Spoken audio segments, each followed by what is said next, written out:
여러분, 가계부채에 대한 위험성은 누차 말씀을 드렸습니다. 가계대출이 사실 너무 많거든요. 세계 최고 수준입니다. 엄청나게 많아요. 2분기 기준으로 봐도 1637조예요. 1637조. GDP 대비하면요, 이거 눈덩이에요. 눈덩이. 여기에다가 자영업자 대출까지 합치잖아요. 그러면 GDP가 지금 한 명목 GDP가 1919조, 작년이 그 정도 될 겁니다. 아마. 그거 넘어설 거예요. 세계 최고 중에서 최고예요. 이대로 계속 가잖아요.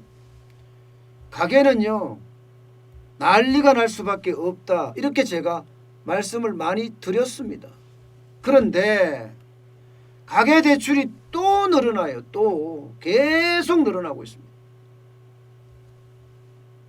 지금 보면요, 은행권의 대출만 10월에 또 10조가 넘었었어요. 10조 6천억 원이에요. 10조 6천억 원.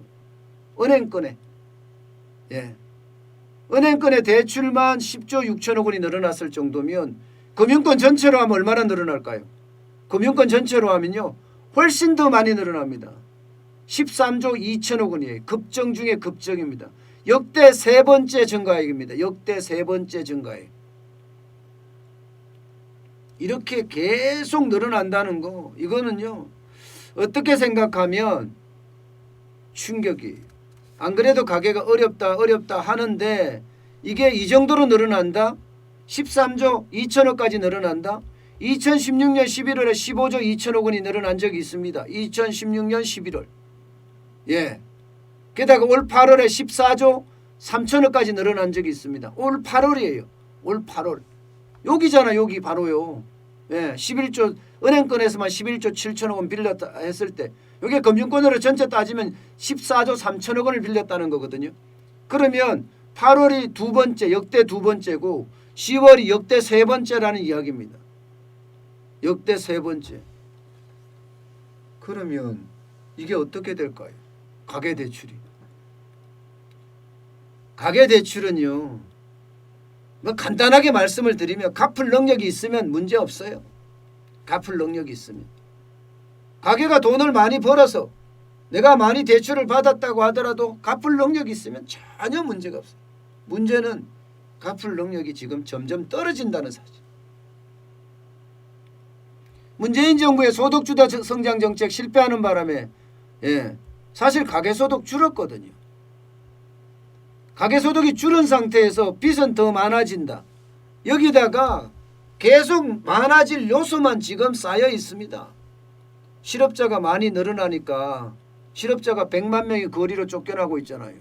그러면 가장들이 쫓겨나고 있다는 건데, 이들은요 또 돈을 빌려서 아니면 퇴직금을 가지고 뭔가를 합니다. 또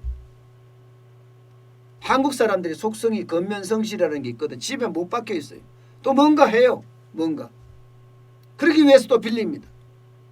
퇴직금 플러스 또 돈을 더 빌린다는 이야기. 그러면 자영업을 창업하든 아니면 주식에 투자하든 빚내 투자하든 투자하고 합니다. 여기다가 연끌, 지금 집 사잖아요. 집. 어떻게 하든 집을 살려고 난리잖아요. 지금 서울에서 전세 난민이 일어나니까 경기도 가서 지금 집을 사고 있죠. 경기도가 3만이 넘었습니다. 역대 최고입니다. 작년에 3배, 3배. 사람들이 서울에 집 못 사니까 경기도에라도 집을 사자 해서 집을 사는 거예요. 그래 또 늘어나고 있네. 늘어나는. 여기다가 전세 대란은 또 어떡합니까? 전세 대란은. 전세 대란이 심지어 같은 아파트, 같은 동, 같은 층에서도 전세 가격이 2배 차이가 납니다. 계약갱신 청구권을 했을 때하고 계약갱신 청구권을 행사하지 않았을 때. 계약갱신 청구권 행사를 했을 때는 뭐 4억 하던 게 5%밖에 못 올리니까, 예, 4억 2천만 원 됐겠죠. 그런데 만약에 이게 주인이 살다가 전세를 준다. 이거 8억이 8억 4천만. 2배, 2배. 그러면 여기서 돈 빌려서 전세 갈 수밖에 없잖아요. 서울에 살려고 그러면. 지금 서울 전체가 전세가 다 올랐는데. 그러면 가계부채는 계속 늘어난다는 이야기잖아요. 가계부채가 이렇게 계속 늘어나면요, 결국은요 여러분 터집니다. 터져요. 언제 터질지 모르는 그 상황.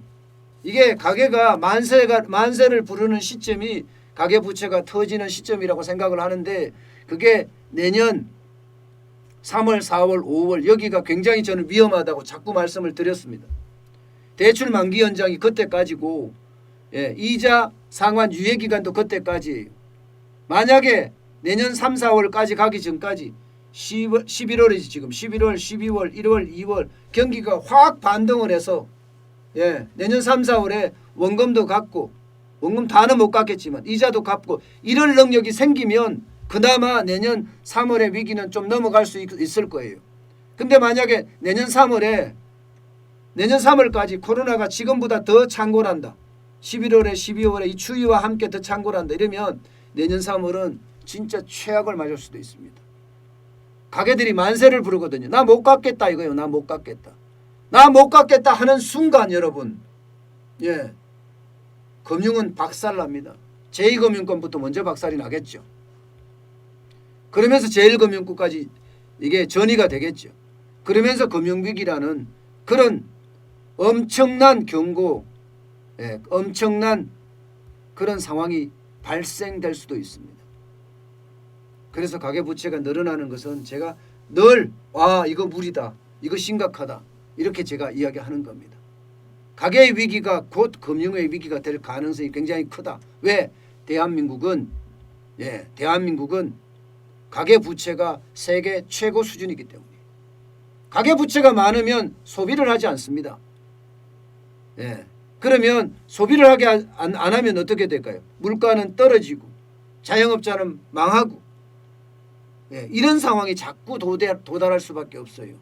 일반적으로 가계부채 비율이 GDP 대비 한 83, 4% 이게 적정선이라고 해요.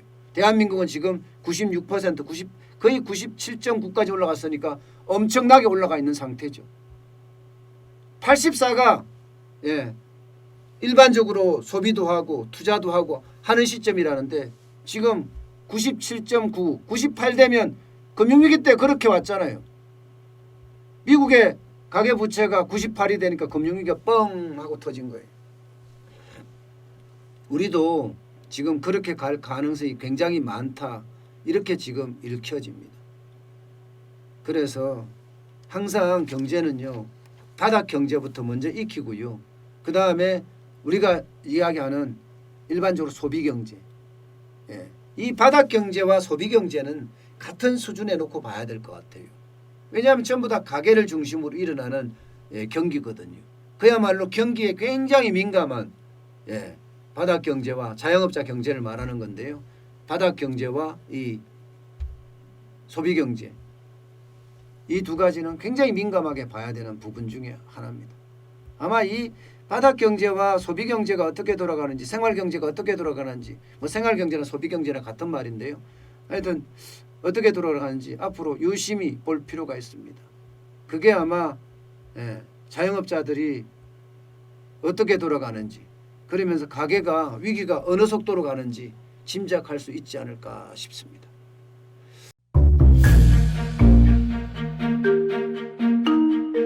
세종대왕과 샤넬 넘버 5, 벤츠 자동차의 최고급 기종인 마이바흐의 공통점을 아시나요?